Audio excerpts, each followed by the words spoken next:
Welcome to Samba Samba. Enjoy the video. In this video, I will explain how to make bone broth quickly.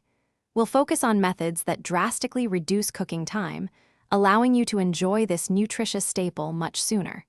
By utilizing a pressure cooker and a few smart preparation steps, you can achieve a rich, flavorful broth in a fraction of the traditional time. Get ready to learn some fantastic shortcuts for your kitchen. For our quick bone broth, start by gathering your key ingredients.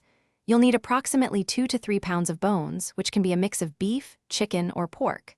A splash of apple cider vinegar, about 1 tablespoon, is crucial for drawing out nutrients. Don't forget your aromatics: 1 large onion, 2 carrots, and 2 celery stalks, all roughly chopped. These simple components are the foundation of a delicious broth. Now, let's get cooking. Combine your roasted bones, chopped vegetables, and apple cider vinegar in your pressure cooker.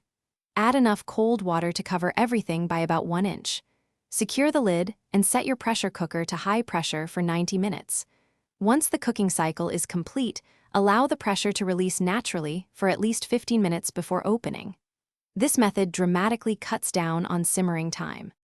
After cooking, it's time to strain your beautiful broth. Carefully pour the contents through a fine mesh sieve or colander lined with cheesecloth to remove all solids. Let the rich liquid cool completely at room temperature before transferring it to storage containers. You can store your homemade bone broth in airtight jars or containers in the refrigerator for up to 5 days, or freeze it for several months.